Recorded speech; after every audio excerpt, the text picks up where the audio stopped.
Oke, pagi ya guys. Kali ini aku mereview rumah di area Sutorejo ya. Jalannya ini gede banget ya, bisa untuk 4 mobil berjajar, 4 lebih ya. Dan ini areanya di perempatan seperti ini ya. Jadi untuk untuk arus keluar, jalan keluar tuh aman, nggak sampai berjubel atau macet karena jalannya sudah gede-gede. Dan ini ada 3 rumah. Yang aku review yang sini, lebarnya 5 kali 15 ya. Semuanya sama, cuman yang di sisi sana itu yang hook ya. Hanya ada kelebihan sisa tanah di samping aja ya. Tapi lebarnya sama 5 kali 15 dan ini harganya juga sama ya. Nanti aku spill harga di belakang ya. Oke, sekarang ayo aku tunjukin bagian dalam rumahnya ya.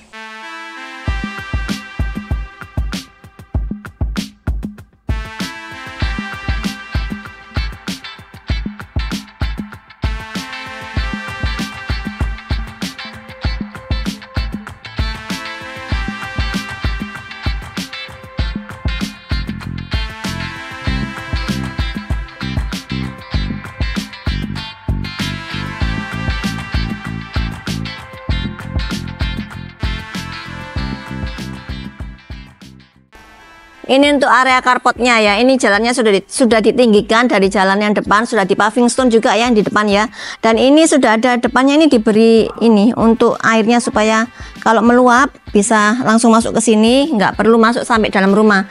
Dan ini carportnya ini bisa untuk 2 mobil city car ya, bisa ya, lega. Dan di sini juga keramiknya ini dibuat seperti ini, keramik kasar. Karena di outdoor ya, jangan keramik yang halus, yang di outdoor ini keramik yang seperti ini supaya kalau kotor, kalau ada genangan bisa langsung nggak sampai licin gitu ya. Dan ini dindingnya ini sampai sini ya. Kalau aku sini aku kamprot gitu ya supaya kelihatan lebih mewah gitu. Nggak apa-apa sih, ini juga bisa boleh seperti ini. Dan ini batu alam ya, kombinasinya batu alam sama diberi topi-topian di atas ini dan diberi lampu di bawahnya itu ya. Jadi kesannya lebih mewah gitu ya. Dan ini di sini diberi deck seperti ini ya. Jadi di sini bisa sampai diberi kursi juga boleh di sini ya. Kalau mau kalian tambahkan kanopi di sini juga boleh. Kanopi yang sekarang kan model kanopi yang ini ya, yang besi holo sama tempered glass gitu ya. Bukan yang supaya nggak model kuno yang melengkung gini gitu. Jadi di model yang lurus. Dan ini masuk ke terasnya ya. Masuk terasnya ini dibedakan warna keramiknya hitam, dan ini masuk ke dalam rumahnya, ke dalam living roomnya ya. Di sini ini juga keramiknya dibedakan, yang depan tadi teras hitam, di sini putih. Dan ini pintunya single door, tapi ada ini ya, jendelanya ini bisa dibuka. Ini jendela mati, ini jendela hidup ya, jadi bisa dibuka, sirkulasi pencahayaan juga dapat banget. Ini hadap ke barat. Dan ini juga ada permainan drop ceilingnya ya di sini ya. Diberi pinggir-pinggirnya ini kalau mau diberi LED juga bagus nih ya. Dan ini lega banget ya, los plong karena rumahnya hanya lebar 5, jadi dibuat los seperti ini ya, supaya kelihatan tampak luas. Kalau diberi sekat-sekat nanti kesannya sempit gitu ya. Dan ini bisa digunakan untuk dining room di sini karena bersebelahan dengan kitchennya ya guys. Ini ada kitchennya yang open space ya, sampai atas sana tinggi ya. Dan ini juga diberi keramik. Jadi ini untuk menghindari supaya low maintenance, supaya kalau minyak yang nyiprat itu nggak sampai ke tembok, pembersihannya supaya lebih gampang. Dan ini juga ada kamar tidur sama kamar mandi ART-nya ada di sini ya. Ya oke. Dan ini di bawah tangganya ini juga ada sedikit space ya. Manfaatkan bisa juga untuk storage ya, karena rumahnya hanya lebar 5, jadi storage-nya harus banyak ya kalau aku bilang ya. Dan ini ada kamar tidur juga. Untuk tamu boleh, untuk orang tua boleh, supaya nggak naik sampai ke lantai 2 ya. Dan ini bukan jendelanya juga ada 2. Jadi sirkulasinya juga dapat banget ya. Dan ini ada kamar mandi juga ya. Kamar mandi untuk tamu boleh, untuk yang di orang tua juga boleh ya. Keramiknya dari atas sampai bawah, dan itu sudah ada instalasi untuk water heaternya ya. Sudah ada colokannya, kalau mau sih nggak apa-apa. Oke, dan ini ayo aku ajak naik ke lantai 2-nya ya.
ini untuk lantai 2-nya ya guys, dan keramiknya ini yang sudah dibedakan ya, untuk membedakan areanya, membedakan ininya ya, apa namanya, zonasinya lah kayak gitu ya. Dan ini area cuci jemurnya, bisa ditempatkan mesin cuci di sini, sudah ada colokannya. Ini untuk area cuci jemurnya diberi leveling seperti ini ya, ini agak turun supaya airnya nggak naik ke sana ya, langsung terbuang ke drainasenya ini. Dan ini ada open space tadi ya, yang kelihatan dari bawah ya. Nah, ini untuk jemur sini sih cepat kering ya harusnya ya. Nah, ini ayo kita masuk ke kamar tidur yang pertama di lantai 2 ya. Di sini ada bukan jendela, hadap ke kemana nih ya, ke selatan ya. Sirkulasi udaranya juga dapat ya. Dan ini ada kamar mandinya yang connecting dengan kamar mandi di kamar tidur utamanya. Ini sudah floor to ceiling keramiknya. Dan ini sudah diberi apa namanya untuk water heaternya ya, sudah diberi instalasi, tinggal dipasang aja. Dan ini sudah berdiri leveling seperti ini juga ya, jadi supaya airnya kalau apa namanya kalau menggenang nggak sampai lari ke sana ya, langsung turun ke sini. Dan diberi ini tempat ini untuk tempat sabun, tempat sampo gitu. Oke, di sini ke area kamar tidur utamanya dengan bukaan jendela yang lebih banyak ya. Bukan jendelanya kaca, ini kaca siku nih guys, kaca siku seperti ini ya, keren ya. Kalau kaca siku ini mengesankan lebih mewah gitu ya. Dan ini jendelanya juga tinggi ya. Ini hati-hati, kalau aku sih ini ya, ini bisa, ini bahaya sih. Kalau aku bagi dua lah ini ya. Ini jendela mati di sini, ini jendela hidupnya, untuk aman lah kalau misalnya untuk ada anak kecil gitu, supaya nggak buka langsung terjun ke bawah gitu ya. Nah, oke, ini juga diberi drop ceilingnya, dibedakan sama kamar tidur yang di sana tadi. Oke, gitu aja guys.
Rumah ini lebarnya kan tadi 5 kali 15 ya. Dengan layout yang selega ini, kamar tidurnya sudah bisa 3, kamar mandinya 2, dan carportnya juga 2. Untuk legalitas nggak perlu diragukan lagi, sudah SHM. Jadi kalau misalnya mau KPR, oke ya, gampang. Dan juga harganya pun affordable banget, nggak sampai 2M, di area yang sangat strategis, lokasi yang oke banget, row jalan juga besar 4, harganya hanya 1.750M. Segera ya, surveinya hanya bareng Eva. Jangan lupa klik like, comment, subscribe YouTubeku, dan juga share ke teman-temanmu.